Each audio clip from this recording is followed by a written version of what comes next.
Alors nous sommes le jeudi 29 septembre 2016, nous sommes de retour à Toulon. J'ai quelqu'un à côté de moi, je vais lui demander de se présenter. Bonjour. Oui, bonjour, je suis Robert Arpino, président de l'association franco-italienne de Toulon et de l'Aglo. Je suis là pour vous parler un petit peu de notre association, de notre programme, ce que nous faisons tout au long de l'année pour rassembler nos amis et adhérents dans la convivialité, la bonne humeur et fédérer une dynamique plus que de camaraderie fraternelle. D'abord, il a fallu qu'on se rencontre et ça s'est passé il y a très peu de temps, c'était donc en fin de week-end dernier, c'était samedi, c'était à Sainte-Anne-du-Castellet, j'assistais à une manifestation et vous, ça tombe bien, vous étiez aussi. Oui, absolument, et j'ai été ravi de voir que là encore, ces rencontres entre la France et l'Italie, toujours dans la convivialité, rassemblent beaucoup de monde et intéressent aussi des personnes comme vous qui après, vous pouvez colporter ce qui se passe et parler un petit peu justement de ce travail qui est fait tout au long de l'année, du côté français comme du côté italien, tout le monde est très actif et tout le monde a cet esprit de pacification, d'échange. Nos deux pays sont jumeaux.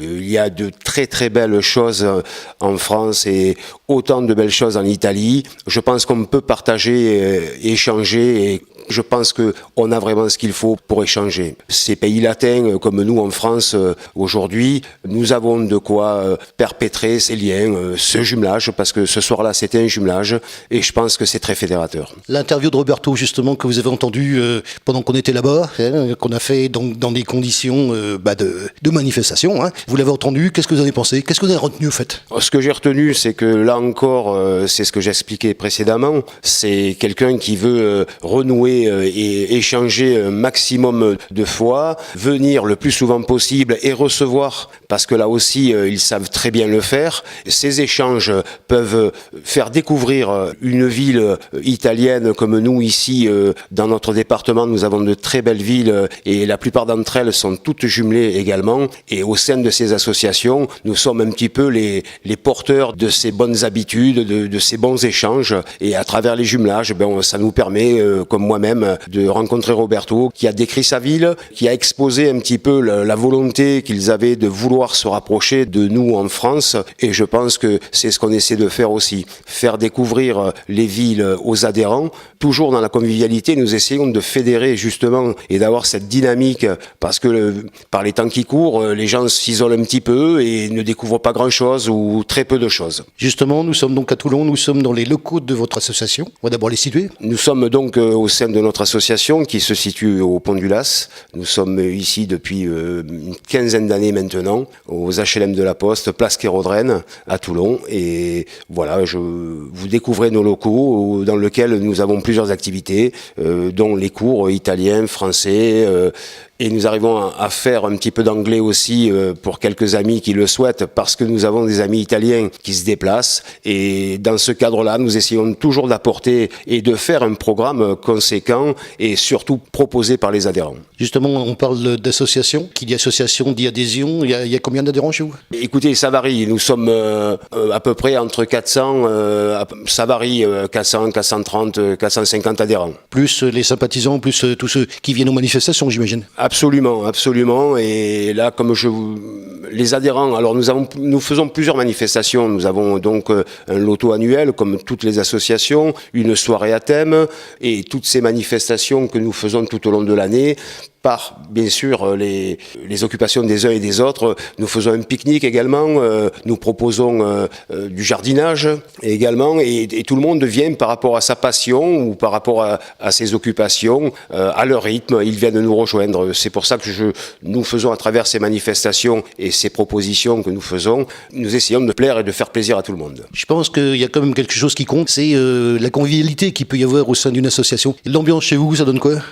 L'ambiance, elle est vraiment très amicale et très festive parce qu'il y a aujourd'hui, de part, bien sûr, la conjoncture, le travail qui prime sur tous, on retrouve un cadre amical. On essaie de refaire un petit peu ce que faisaient nos anciens, c'est-à-dire chaque fin de semaine, ils le faisaient, ou des tablés en soirée, ou autour d'une cheminée. Là, aujourd'hui, les choses se perdent un petit peu par rapport, bien sûr, comme je le disais précédemment, aux occupations de chacun. Notre association se réunit 2 mercredis par mois, hormis toutes les manifestations que nous faisons, justement pour proposer, avoir des soirées à thème, puis ensuite ça finit toujours autour d'une tablée, et chose que l'on perpétue tout au long de l'année. Et ça permet à tout un chacun de venir, comme disait un de nos amis, la lumière est allumée, il nous faut entrer. Je parlais justement des relations France-Italie, ce qui m'amène à poser une question, puisque samedi c'était les Italiens qui venaient nous voir, donc la question elle est toute trouvée, est-ce que les Français vont aussi en Italie ? Oui, au sein des villes qui sont jumelées, les villes varoises,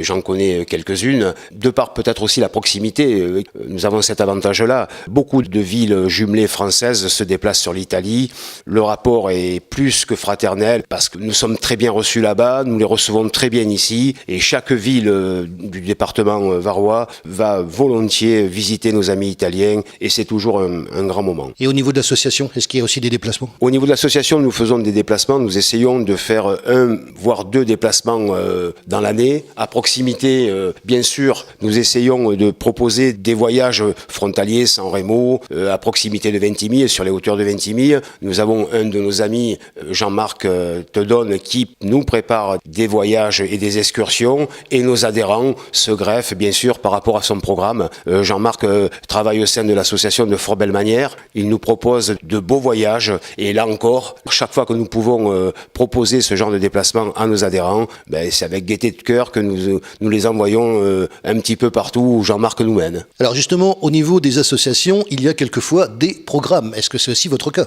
Absolument.